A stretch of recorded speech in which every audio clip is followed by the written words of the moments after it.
રોજતા લોકોમાં ભારે ગભરાટ, ઘરની દિવાલો અને બારીઓ ધણધણી ઉઠતા લોકો ઘરની બહાર દોડી આવ્યા। સાપુતારા, સાકરપાતાળ અને આહવા સહિતના વિસ્તારોમાં આંચકા અનુભવાયા હોવાની વિગત। ડાંગને અડીને આવેલા મહારાષ્ટ્રના સરહદી ગામોમાં પણ ભૂકંપની અસર। દક્ષિણ ગુજરાતમાં 3.6ની તીવ્રતાનો ભૂકંપ નોંધાયો। ભૂકંપનું કેન્દ્રબિંદુ સાપુતારાથી આશરે 14 કિલોમીટર દૂર નોંધાયું। અગાઉ નાસિકમાં 4.3ની તીવ્રતાનો ભૂકંપ નોંધાયો હતો। રાત્રિના સમયે આંચકા અનુભવાતા લોકોમાં થોડા સમય માટે અફરાતફરી સર્જાઈ હતી। ભૂકંપની ઊંડાઈ અને અન્ય વિગતો સત્તાવાર અહેવાલ બાદ સ્પષ્ટ થશે। તંત્ર દ્વારા સમગ્ર પરિસ્થિતિ પર નજર રાખવામાં આવી રહી છે। હું ગિરીશ પટેલ સાપુતારાથી અત્યારે લગભગ 10:10 રાતે નવાગામ, સાપુતારા અને આ આજુબાજુમાં એક જોરદાર ભૂકંપનો ઝટકો લાગ્યો છે અને લોકોએ બધાએ અનુભવ્યું છે। ગામથી લોકો ઘરમાંથી બહાર નીકળી આવ્યા હતા, એટલો બધો આંચકો લાગ્યો છે। તો લગભગ તો આ ભૂકંપ જ હતું અને આ થોડાક સમયમાં લગભગ આ બીજી વાર આવું થયું છે। એટલે આ ભૂકંપનો આંચકો લગભગ બીજી વારનો લાગ્યો, પણ આજે આગલા કરતાં વધારે હતો એમ કરીને। અમારા સંવાદદાતા કેતન વધુ વિગતે વાત કરવા જોડાયા છે। કેતન, આખરે કેટલા વાગે ભૂકંપનો આંચકો આવ્યો, શું સ્થિતિ સર્જાઈ હતી, પૂરી અપડેટ? ચોક્કસથી વાત કરવામાં આવે તો ગુજરાતનું એકમાત્ર ગીરી પથક અને ડાંગ જિલ્લો જે છેવાડાનો જિલ્લો, ત્યાંની ધરતી ધ્રુજી દેવામાં આવી હતી। ગત રાત્રે 10 કલાકે 2 મિનિટે ભૂકંપના 3.4 રિએક્ટર સ્કેલ અંતર્ગત જે ભૂકંપના આંચકા અનુભવાયા હતા। ખાસ કરીને વાત કરવામાં આવે તો આજે મહારાષ્ટ્રની હદની અંદર 14 થી 15 કિલોમીટરના અંતરે જ આ ભૂકંપનું કેન્દ્ર બિંદુમાં હોવાનું બહાર આવ્યું છે। ખાસ કરીને વાત કરવામાં આવે તો પ્રથમ ઝટકો મહારાષ્ટ્રના નાસિકની અંદર 4.3ની તીવ્રતામાં આવ્યો હતો। ત્યારબાદ રાત્રે 10 કલાકે 2 મિનિટે 12.7 જેટલી રિએક્ટર સ્કેલનો જે આ ભૂકંપનો આંચકો લોકો અનુભવતા સમગ્ર સાપુતારામાં ગઈકાલે મોન્સૂન ફેસ્ટિવલ પ્રવાસીનો ધસારો હોય, હોટલો ખાલી કરીને ફટાફટ લોકો મેદાનની અંદર દોડી આવ્યા હતા। અને જે લોકોએ આ ભૂકંપના આંચકા અનુભવ્યા છે એ લોકોએ પણ આપવીતી જણાવી છે કે થોડી ક્ષણો માટે ધરતીની ધણ ધ્રુજી ઉઠી હતી, જે અંતર્ગત ભૂકંપના આંચકાને લઈને લોકોમાં ગભરાટ હતો, પરંતુ વહીવટી તંત્ર દ્વારા લોકોને અફવાથી દૂર રહેવા અપીલ કરવામાં આવી છે। અને ખાસ કરીને આ ભૂકંપનો પ્રથમ આંચકો અનુભવતા લોકોમાં પ્રથમ તબક્કે ભયનો માહોલ જોવા મળ્યો હતો। જી બિલકુલ, આભાર તમામ વિગતો બદલ।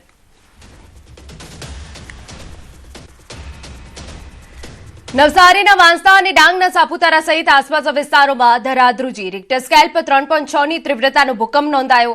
રાત્રે 10 વાગ્યાના અરસામાં ભૂકંપનો આંચકો અનુભવાયો। ભૂકંપની ઊંડાઈ 5.6 કિલોમીટર નોંધાઈ। સાપુતારાથી 14 કિલોમીટર દક્ષિણ પશ્ચિમમાં ભૂકંપનું કેન્દ્ર નોંધાયું। મહારાષ્ટ્રની હદમાં ભૂકંપનું કેન્દ્ર હોવાનું સામે આવ્યું। ભૂકંપના આંચકાથી લોકોમાં ગભરાટનો માહોલ ફેલાઈ ગયો। હાલ જાનહાનિ કે મોટા નુકસાનના અહેવાલ નથી। નાગરિકોને ગભરાવાની જરૂર નથી તેવું તંત્રએ અપીલ કરી છે। અફવાઓ પર વિશ્વાસ ન કરવા નાગરિકોને અપીલ કરાઈ છે। અમારા સંવાદદાતા ભાવિન વધુ વિગતે વાત કરવા જોડાયા છે। ભાવિન, ડાંગ, નવસારીમાં ભૂકંપના આંચકાથી અફરાતફરીનો માહોલ સર્જાઈ ગયો હતો, શું અપડેટ છે આપની પાસે? ચોક્કસથી હિના, ગત રાત્રે જે રીતના નવસારી અને વાંસદા તેમજ ડાંગ જિલ્લામાં જે વિસ્તારમાં ધરાધ્રુજી હતી, એટલે કે ભૂકંપના આંચકા આવ્યા હતા, એ રિક્ટર સ્કેલ પર 3.6ની તીવ્રતાનો આંચકો નોંધાયો હતો। રાત્રે લગભગ 10 વાગ્યાની આસપાસ જે છે એની આંચકા ધરાધ્રુજી હતી અને ભૂકંપની ઊંડાઈ 5.6 કિલોમીટર ઊંડાઈ સુધી, એટલે કે ઊંડાઈથી ભૂકંપની ધરાઓ ધ્રુજી હતી। પરંતુ જે મધ્યબિંદુ એટલે કે એનું જે કેન્દ્ર છે એ સાપુતારાથી 14 કિલોમીટર દૂર દક્ષિણ પશ્ચિમ વિસ્તારમાં મહારાષ્ટ્રની હદમાં નોંધાયું હતું। આ સાથે જે આના જે તજજ્ઞો જે છે આ ભૂકંપના આંચકા આવવા પાછળનું કારણ જે તજજ્ઞો જણાવી રહ્યા છે હાલ કે જે રીતના ઉપરવાસ સહિત દક્ષિણ ગુજરાતમાં ભારે વરસાદ છે, મહારાષ્ટ્રમાં પણ વરસાદને કારણે જે રીતના ડેમો જે આવેલા છે વિસ્તારોમાં, અને એ ડેમોમાં જે પાણીનું લેવલ જે છે એ વધતા કાંઈક સ્ટેટિક જે પ્લેટ હોય છે એ પ્લેટ વચ્ચેનું જે બેલેન્સ થતું હોય છે એના કારણે પણ ઘણીવાર આ રીતના ધરાઓ ધ્રુજતી હોય છે। પરંતુ હજુ સુધી જે પરફેક્ટ કારણ છે એ સામે નથી આવ્યું, પરંતુ હાલ તો તજજ્ઞો આ એક કારણ આપી રહ્યા છે કે જે રીતના પાણીનું લેવલ વધે છે અને લેવલ વધવાને કારણે આ પ્રકારની ધરાવો પોતાનું બેલેન્સ થતું હોય છે જે પેટાળોમાં, અને એના કારણે આ રીતની ધરાવો ધ્રુજે છે, એ હાલ કારણો આપી રહ્યા છે। બીજી બાજુ તજજ્ઞો અને વહીવટીતંત્ર લોકોને કોઈ અફવાઓ પર વિશ્વાસ ન કરવા તેમજ ન ગભરાવા માટેની સલાહો પણ હાલ આપી રહ્યા છે। હિના, બિલકુલ, આભાર તમામ વિગતો બદલ। સમાચારમાં આગળ વાત કરીએ તો વરસાદને લઈ હવામાન વિભાગે આગાહી કરી 7 દિવસ વરસાદી માહોલ રહેશે. હળવાથી મધ્યમ વરસાદી આગાહી કરાઈ છે અને આગામી 3 દિવસ ગાજવીજ સાથે વરસાદી આગાહી છે. 30 થી 40 કિલોમીટરની ઝડપે પવન ફૂંકાશે તેવી આગાही कराई છે.